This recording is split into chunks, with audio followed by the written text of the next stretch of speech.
Tere, mina olen Reijo Kiidli, käesoleva informaatikakursuse koostaja ja õpetaja.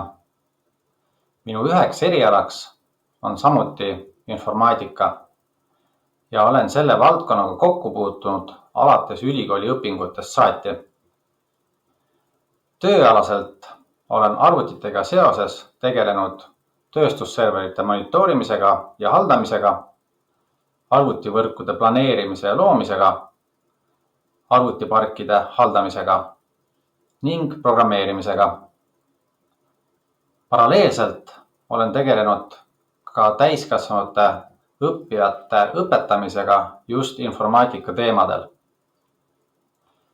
Nii käesolev kursus kui ka kõik minu teised informaatika kursused on kokku pandud saadud kogemuse põhjal ning õppijatelt tulnud tagasiside põhjal. Seetõttu on nende läbivaks jooneks eelkõige praktilisus. Sest usun, et teadmised ilma praktilise väljundita ei ole palju väärt. Käesolevas videos räägin ma kursuse eesmärgist, teemadest, nende ülesehitusest, hindamiskriteeriumidest ning abi saamise võimalustest.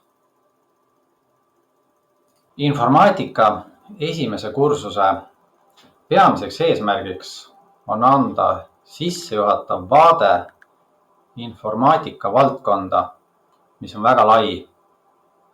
Siia ma olen valinud 4 peamist teemat, mis minu kogemuse põhjal annavad inimesele, kes võib-olla igapäevaselt väga süvitsi arvutitega kokku ei puutu, hea ülevaate ning teadmised, et siin temaatikas orienteeruda. Nendeks teemadeks on arvutiriistvara, tarkvara ja arvutivõrgud, tervise ja arvutikaitse, tehisaru.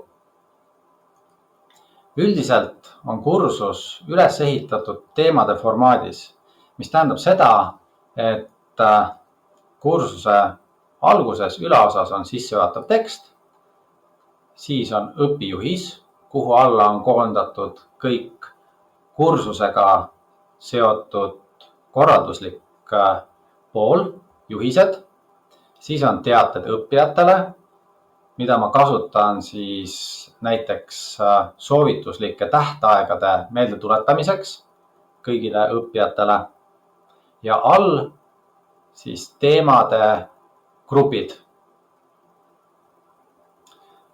Lisaks, mida tihti ei panda tähele, on siin paremas servas võimalik avada paan, kust leiab minu lühitutvustuse ja meiliaadressi.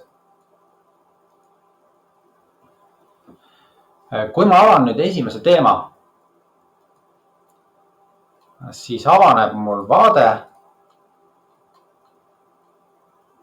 kus on toodud teema sissejuhatus, 4 õppematerjali ja ülesanne. Sama loogikat on kasutatud kõikide teiste teemade puhul ka. Ma soovitan alustada sissejuhatusest, mis annab laiema pildi käesoleva teema vajalikkusest ja seejärel kohe liikuda ülesande juurde. Avate ülesande ja hakkate seda etteantud juhiste järgi täitma. Kui nüüd ülesanne on ajamahukas, nagu see esimene ülesanne siin on, siis soovitan selle jagada alaosadeks. Ehk teete näiteks esimesel päeval 2 esimest punkti ja nii edasi, vastavalt oma võimetele ja võimalustele. Arvatavasti satute te siin mõne punkti täitmisel olukorda, kus on vaja lisainformatsiooni. Siis lisainformatsioon ehk õppematerjal on toodud siia teemaploki alla, kust saate seda vaadata.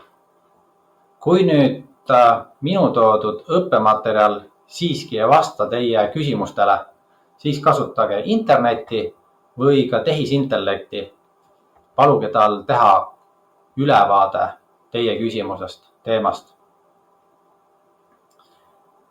Kui on küsimus lahendatud, siis liikuge ülesandega edasi. Ja oluline on, et te järgiksite neid juhiseid, mis siin toodud on, sest need on läbi mõeldud ja lõppkokkuvõttes aitavad teil hoida tööd kompaktsena ja hiljem ka mul teie töid lihtsamini hinnata. Nüüd, kui te olete esimese ülesande näiteks ära teinud ja selle eest ka hinde kätte saanud, aga see hinne ei vasta teie ootustele, te soovite seda tõsta, siis kõiki töid, mis ei ole hinnatud hindele väga hea, saab uuesti sooritada. Selleks lihtsalt avate selle minu tagasiside, mis siia ülesande alla tekib, täiendate tööd vastavalt ja esitate uuesti siia.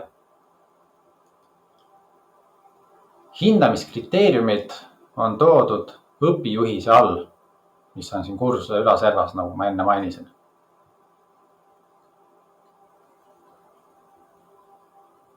Samuti on siin toodud kõik muu kursusega seonduv oluline. Kaasa arvatud see, et tehisintellektiga koostatud töid ei tohi esitada. Ja kui mul tekib selles osas kahtlus, siis mul on õigus küsida teilt töö suulist kaitsmist ja senimaani kursus teie jaoks edasi ei saa liikuda. Nüüd, kui tekib õppetöö käigus küsimusi, mis on seotud õppesisuga, siis kirjutage julgelt mulle või võtke ühendust läbi konsultatsiooni. Saame ka konsultatsioonis vestelda. Aga kui on küsimusi tehnilist laadi, siis kirjutage haridustehnoloogile. Need kontaktid on siin all olemas. Mul on hea meel, et sa vaatasid selle video lõpuni, sest ma usun, et sa said siit enda jaoks infot, mis võimaldab olla kursuse läbimisel efektiivne. Soovin sulle sellel teekonnal järjekindlust ja soovitan antud kursus läbida nii-öelda ühe hooga. Ehk kui sa alustad sellega, siis vii see järjest ka lõpuni, tegemata vahepeal pause. Minu kogemus on näidanud, et tegeledes ühe teemaga korraga on ajul lihtsam omandada selle sisu ja sa saad siit enda jaoks maksimaalse tulemuse. Kui tekib küsimusi, siis kirjuta julgelt mulle meilile või osale konsultatsioonides.